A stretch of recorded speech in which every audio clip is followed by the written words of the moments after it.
What's up, everybody? I'm Aslan Hajavandi, joined by managing editor of Warchant.com, Ira Schoffel. Use the promo code Warchant30 if you're not already a member of Warchant.com. It's the ultimate Seminole sports source. Warchant TV is for the people.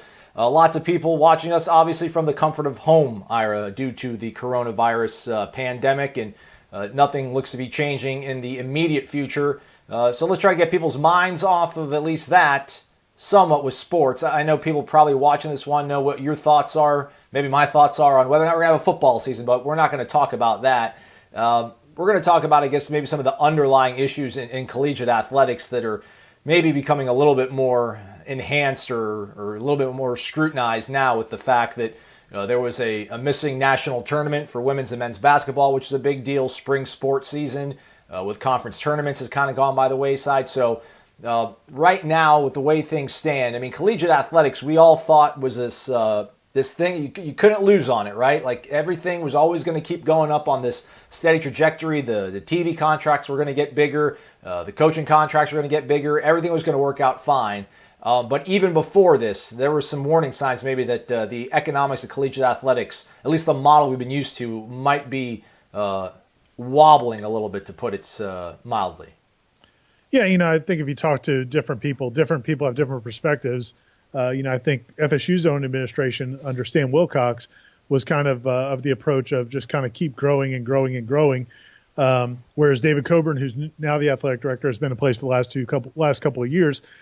As he's looked at the big picture and long term, he's expressed a few times that he's concerned about the feasibility of this model, and the costs keep skyrocketing. And if you look at across athletics, college athletics, not just coaches' salaries, which is a big deal, but cost of tuition. Every time tuition goes up at these schools, that means the cost of scholarships goes up. And when you got 400 or 500 athletes on your campus, you're multiplying that cost of tuition times all those. Now they all don't get full scholarships, but a lot of them do. Then you add in, the cost of competing in terms of the best facilities and all that. I mean, it's just this arms race we've been talking about. Has been an issue, and I think the biggest concern a lot of FSU fans have had and ACC fans have had is, can they keep up with the SEC? Can they keep up with the Big 12 now, or the Big 10? Now, I think the big question is, can they continue operating all of these sports at this level with the resources they have? And then you look at what's happening, what's expected to happen with college football now because of the economic slowdown and everything else. Now, as you said, we don't know what's going to happen with college football. But, I've got a column up on the site that'll be going up with this piece, kind of looking at even if college football season isn't delayed or postponed or canceled or anything like that, there's going to be an economic impact. I mean, there's going to be less people in the seats. There's going to be less advertisers buying, advertising at the venues and then also on television. That just has to. I mean, it's hard to believe that wouldn't happen when you consider what's happening to the economy right now. So if football, which is the golden goose, takes a hit, what does that mean for all these other sports? I mean, I think those are the topics I think we are going to talk about, but I think obviously the athletic departments are going to be talking about as well.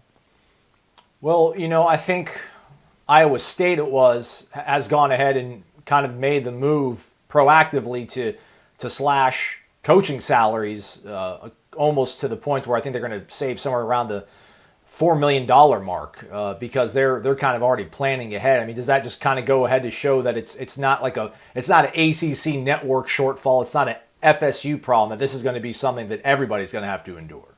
Yeah, 100%. Iowa State's athletic director sent a letter to their fans on Wednesday, letting them know that they were going to cut salaries across the board, all the coaches, athletic director, and then also cut bonuses and different bonuses that coaches could earn during this next year.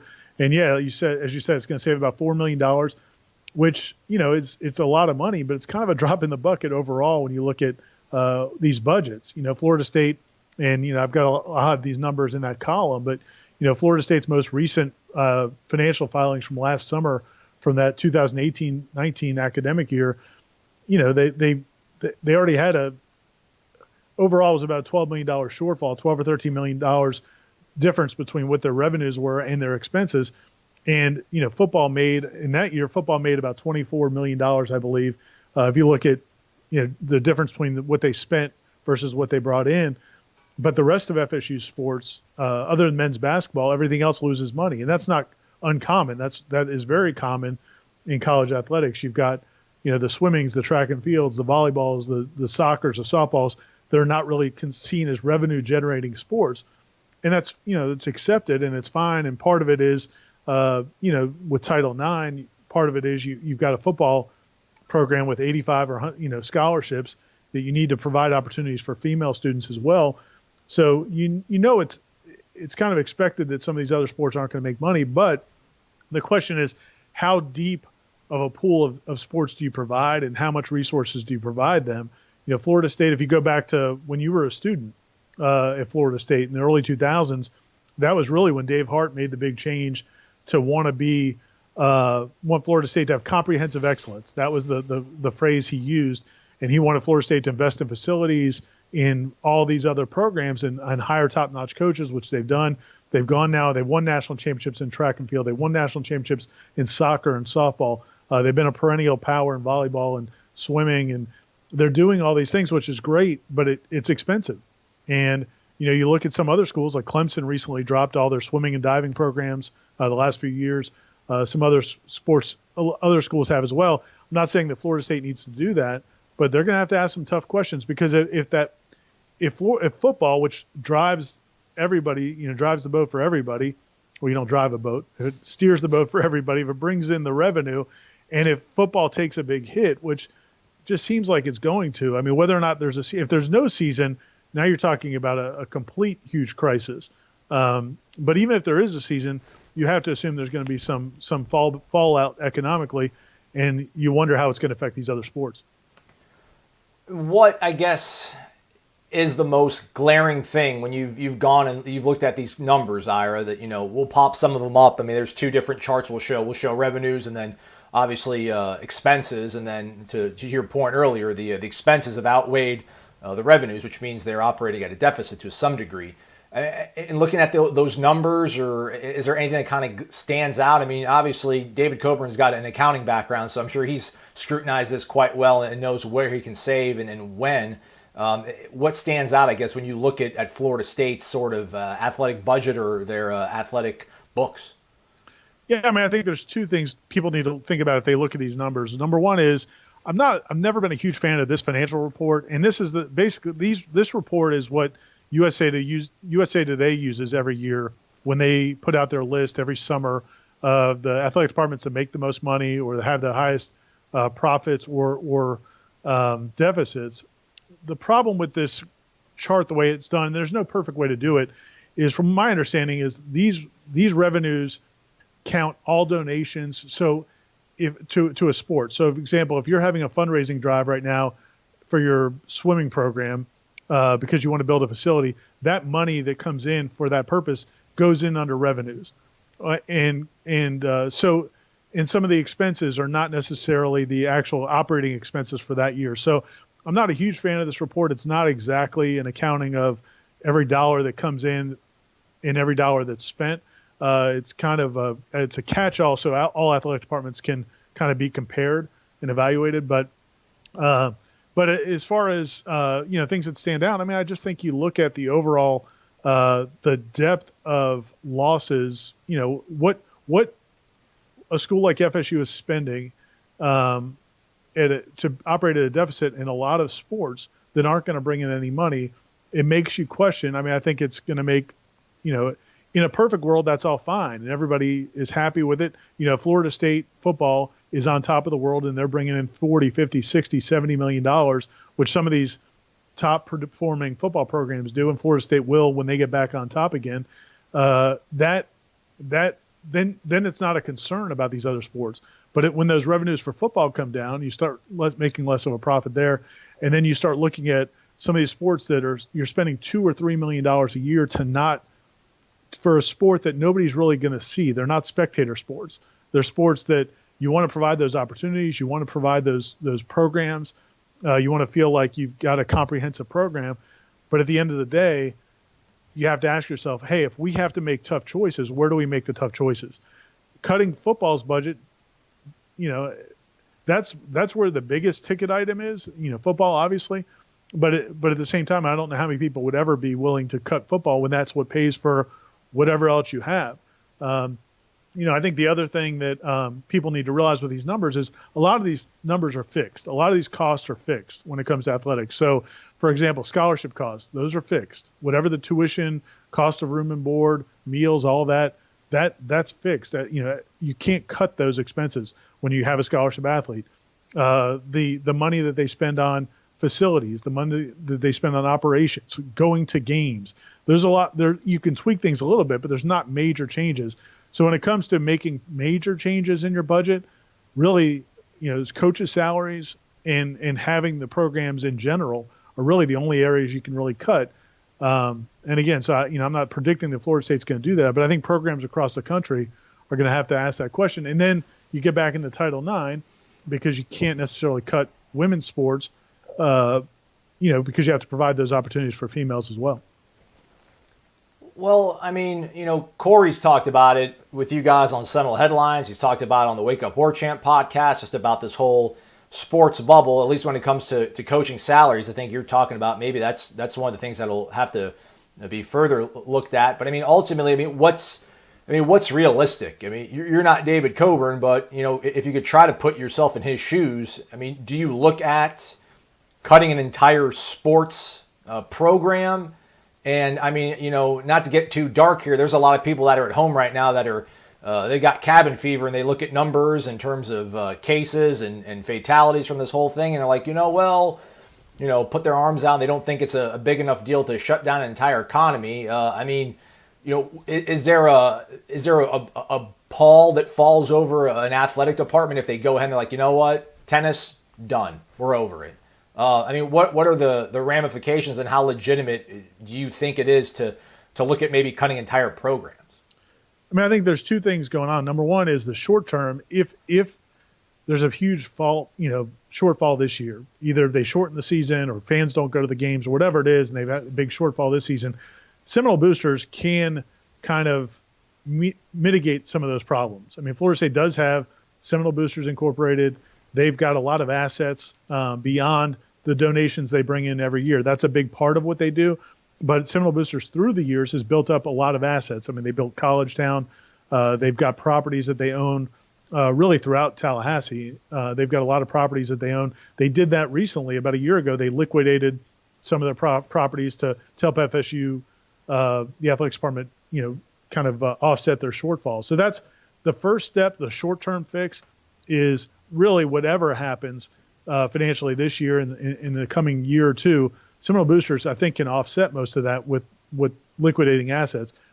Long term, I think the concern was always, what is Florida State going to do about some of these other sports? Whether or not they can continue to have comprehensive excellence in that many sports, and whether or not it's feasible. My guess is they're going to have to look seriously at the possibility of. I think this is going to force those issues to the forefront, whereas maybe David Coburn would have thought 3 or 4 or 5 years down the road about, can we have this many programs with this many scholarships and this much in coaches' salaries? Is that still possible for us? I think those decisions might have to be made sooner. What he would do, it's hard for me to predict, but I do think that whether or not there's a college football season, seems pretty clear to me that they're going to have to start making these decisions, sooner than later, as you said, like the Iowa State decision. And I think we've already seen some other athletic directors come out and say that they're going to cut their salaries, and the NCAA is going to cut their salaries. There's a lot of fat to be cut at the administrative level across the country. And I'm not saying necessarily Florida State, but I think you're going to see, we don't even know what's going to happen yet. And you already see people tightening their belts, and I think that's certainly going to happen at Florida State. It's crazy. You look at the numbers that we popped up here on the screen. With those financials that were posted, football's bringing in $92 million, and then somewhere around $60 million in expenditures. So they've got they're in the black by 30, but then everything else is pretty much a losing proposition. Men's basketball makes some money, but then again, this year, coming year, that's going to be less because they're not. The NCAA tournament got cut short. And they not cut short, got eliminated. And the NCAA's payout to the schools and the conferences was I think like 25 or 30% or something of what was supposed to be. Instead of, was it 600 million? It was like 250 million or something, ballpark those numbers.